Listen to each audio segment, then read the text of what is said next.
Most people wait until they've done everything right. They've worked hard, they've saved enough, they've retired at the right age, and then finally, they can enjoy the fruits of their labor.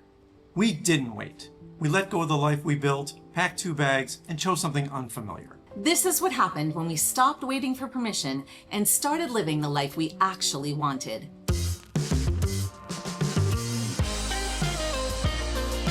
I'm Judy. And I'm Kevin. Welcome back to Finding Gina Marie, where we share our lives as full-time travelers and the connections we make along the way. Gina and I are children of the 60s and raised by parents who always taught us to ask permission for things. You don't just go get something. You don't just say, hey, can I have? Someone will ask you if you want something. You ask permission, and then you can have it. So that's how we were raised. That's hard-coded into us. So a few years back, when I was 57 and Kevin was 60, we didn't have a financial planner, but if we did, they would have told us that you need to continue working many more years before you're eligible for retirement. We had good income from our jobs. We had stocks and things coming to us from those jobs. So we figured that would probably hold us over. That's a good plan, to keep working at the tech companies and get that future income set aside for us. And we really liked our lives. I enjoyed our apartment. We had just moved to a new place. They had it decorated the way we wanted. I just had found my birth family, many of whom were in California and some even in San Francisco. So we were living a really happy life. But at the same time, we weren't loving our jobs at the moment. And I realized that if we had to work many more years in those jobs, the cost would have been too high. What we really loved was traveling.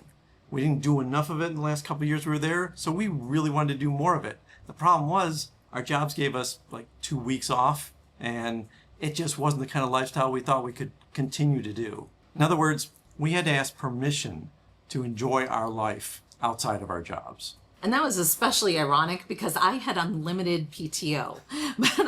Unlimited PTO. Love that term. I've been thinking about not wanting to live a life of regrets.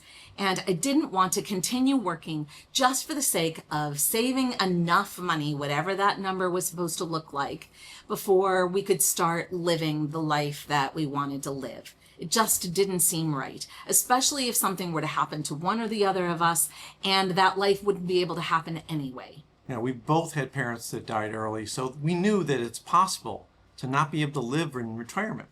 We didn't want to have that happen to us. So I know Kevin was quite surprised when I went up to him one day and said, what if we just get rid of everything and we just start traveling full time? Yeah, the rule follower. She's the one that always had everything structured, everything planned. She did everything the right way. I was the guy that always went around and said, let's just wing it. But then she pulls this on me. I think there are times when rules should be kept and rules can be broken. I don't know if I ever heard that when I was breaking the rules. So if this is our only life, what are the rules except the ones that we want to create for ourselves? And even though I feel like it was a brave decision, it was still a hard decision.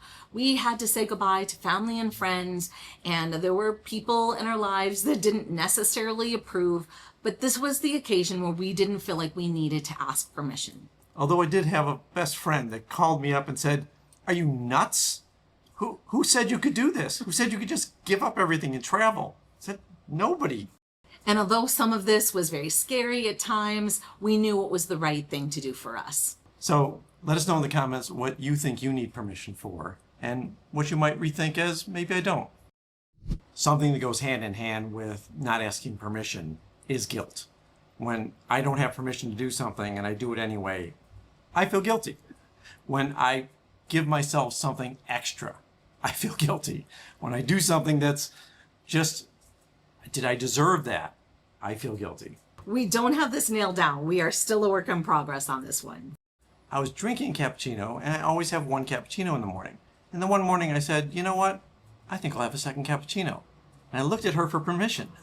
She's like, do it. It's your life. You can have 2 cappuccinos. But I felt so guilty. And I felt like, how dare I have 2 cappuccinos in the morning? And even though the idea of a cappuccino costs almost nothing, the fact that you didn't just need to ask permission because it was a second cup of coffee, but because of what it would cost, which is a little wild. I look at it a little bit bigger and think about the fact that we want to go on specific tours, but sometimes I feel guilty because we could technically do it ourselves, even though I know we will have a much better experience in this particular place, seeing this particular thing with a guide who can give us all of the history that I really want to learn about. We have little different guilt problems, you know. Me, second cappuccino. Her, how many tours can we take? But I also used to feel guilty about how much sightseeing we did. Yeah. I felt like because we were full-time travelers, we had the responsibility to see every single thing in a place. And I think that after this amount of time, I finally let go of quite a lot of that. Yeah, it still comes up. We're still, again, a work in progress. We still have to deal with the stuff all the time. But we are better, and I think she's open to the idea of maybe we don't need to see that, or that's okay if we don't have a tour guide just for this one thing. I consider it progress, the fact that we don't plan too much when we go to a place. Sometimes we just show up and then allow the city to come to us. And that allows us time to rest and just to do whatever we feel like and be spontaneous. That worked well in Georgia. It was really a cool thing. I think we have a lot of baggage about work first and then relax. You earn your relaxation time. If you get that project done, then on the weekend you can relax. Or maybe you need to work really late on Friday so that it's ready for Monday morning, and then you can relax on the weekend. Yeah, a lot of times you've said, well, I don't get to have a glass of wine in the evening because I wasn't as productive today as I needed to be. And crazy thoughts. It really is. It's time to let go of that guilt. After decades of working where I felt like my value was tied to how productive I was, this has just been such a freedom to be able to just go out and grab an aperitivo in Italy and just chill. We don't have to have anything else planned for the day. We are just going to sit and have a drink and just enjoy ourselves, have a conversation, and that's it. No guilt. No guilt. and actually feel like it's a very rich and worthwhile way to spend our time. Oh yeah, and it's not like we're pretending we don't have guilt. We've actually moved to that point at some times where we can sit and say, we deserve this. We didn't have to do anything. But, you know, this is our retirement. This is our life.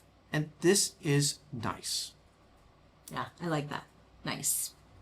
I like the idea of time isn't something to fill, but something to feel.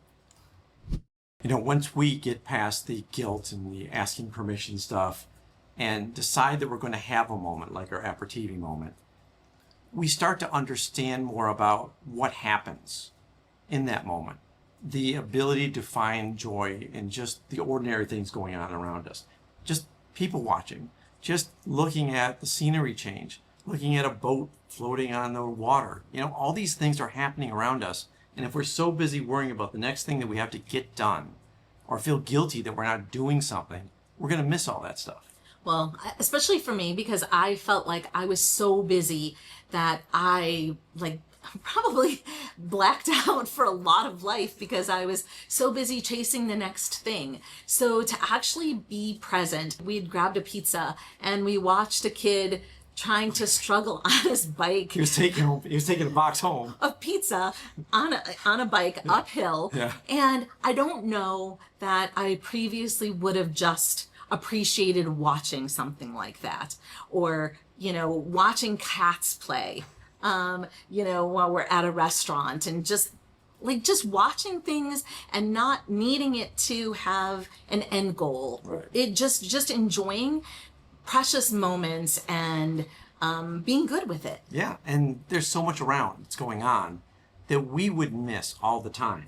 And I think one of the problems that we both had is we would work so hard because we felt like we needed to just get this stuff done. And then we'd crash so hard, feeling guilty, that maybe we just sit and watch TV or drowned our brain out so it didn't think about the guilt. Instead of going to a park, instead of just sitting and experiencing. And it's been hard for us, but I think we're getting better at that. Which is not to say, I do like still, we have an Apple TV, so we can watch Netflix and whatever. Again, no guilt. Shows. No guilt watching TV. I'm just saying, if it's used to shut down the noise in the brain, right, then that was the problem for us. And when we did, I know I did it a lot. Yeah, it no longer has to be something that we use to decompress. It could just be something that we're using to enjoy or to learn, Yep. stuff like that. Exactly. Yeah. And I think one of the cool things is that it also increases our gratitude list. So I feel like now I have the chance to celebrate the fact that we get to travel and live the way we live. And I don't have piles of laundry to come home to because I don't own that many clothes anymore. So if I did a full load, it wouldn't be a lot. But the idea to see these small moments and just celebrate them, whatever they are. Yeah, it's funny because we were in Hiroshima and we were lost. Couldn't find our hotel.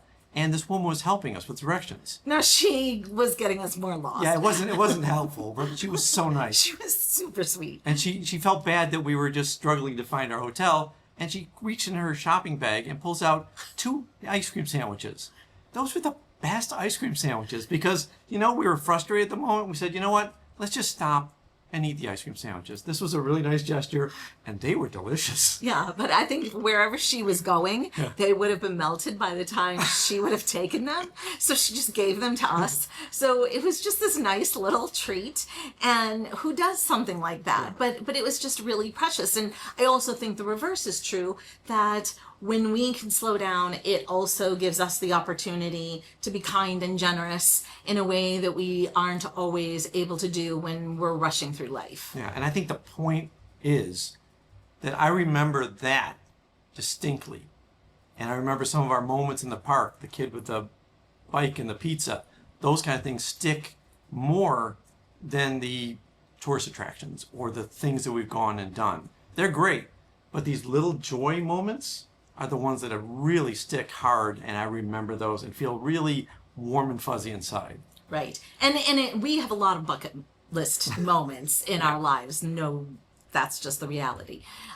So the fact that those things can stand out as much as they do really is a testament to being able to be in the moment in a way that we didn't before. Which is not to say that you need to wait till you're retired to be able to live like this. We think that we should have been doing this all the time, but the reality is we weren't. We know that ours isn't the only way to retire. But if you've ever wondered if some other way was possible, this is your permission slip. Not that you ever needed one. There was a lot of discomfort, and there still is, about choosing to upend your life and live in a way that's so unconventional the way we did. But we felt like it was a reasonable trade-off. We ended up gaining curiosity, which we thought was really important for us at this stage of our lives. It was a harder process for me in a lot of ways because I was looking forward to kind of a European lifestyle and retirement. And when we went to places like Cairo or Saigon and a few other places that I felt immediately out of my depth, where Judy was thriving and saying, ooh, this is exciting, this is new. She had already passed on to the curiosity stage, and I was still looking for a little bit of comfort. But having those experiences behind us, now I feel like I can't imagine not having the wonder of what's going to happen next. It is exciting. And for as much as I enjoy all of those new discoveries, it really was hard to let go of family and friends. But I work really hard to stay in touch with those people. And we've met some incredible people on our journeys that we would never have come into contact if we hadn't moved boldly and tried this new thing. I think we've hung out with more people since we've been traveling. I mean, we communicate with a lot of people in San Francisco. We never hung out as much as we do now. This is amazing. Yeah, it's been a lifestyle beyond our wildest dreams. But it took moving away from our comfort zone. And I think that was something that we had to do no matter where we lived or no matter how our retirement was going to be. We had to get a little uncomfortable so we could enjoy new things. Well, and I think that's what retirement is anyway.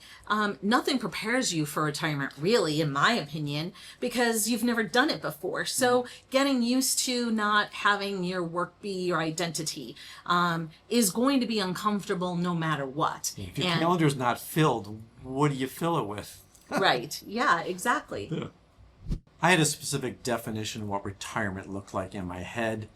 You work for so many years, you get a pension, then you retire, you pick up a hobby, maybe travel a little bit, and that was how it was done. But in our case, that didn't sound like the right way to do it. And I don't think we actually were planning to retire. No, we weren't. I think we were originally thinking that we would get remote jobs or do something different than what it ended up looking like. But we knew that we wanted to live a life that was a bit more unconventional, and we were willing to do whatever it took to live the life of our dreams, even though that was maybe not the most practical thing at the time. Yeah, there was nothing practical about the way we left San Francisco. That was a mess. But I think it also woke us up. All right, if we could do that, what else could we do? What could we redefine as retirement? What does it look like? There is literally no rule book for any part of life that you have to follow. So the fact that we have these preconceived ideas in our heads is actually kind of perplexing to me, but it's also super exciting as well.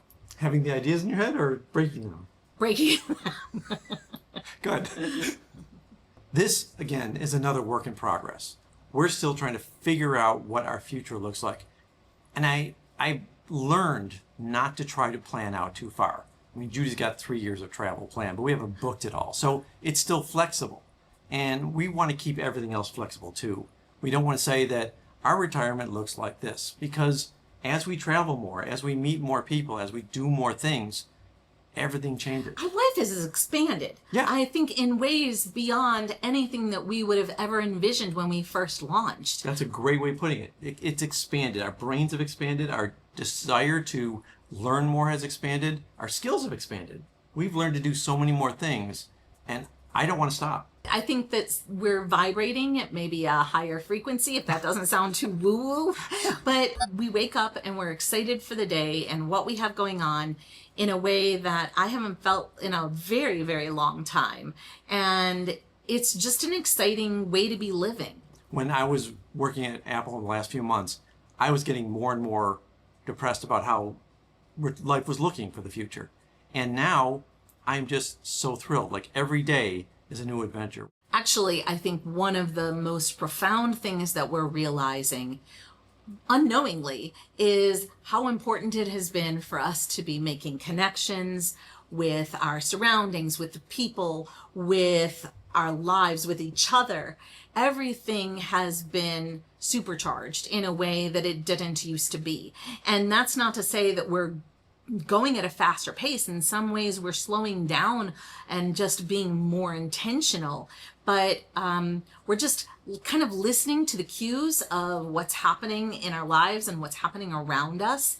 And I think that's just been really powerful. It really is better to be in tune with what's happening now, which was really hard for us. A lot of times we were always wondering what happens 6 months from now, what happens later, it's like, no, what's happening now? What are we doing right now that's really cool? And reflecting on that, I think, has made things a lot better. Yeah, because I don't think that what is in front of us is always obvious. Sometimes it's around the corner and you have to go around the corner in order to see it. And then it's like, wow, that's really cool. So here we are. We're in our 60s. We're still figuring things out, but so much has changed. And so much has changed in the right ways that I think we're on the right track.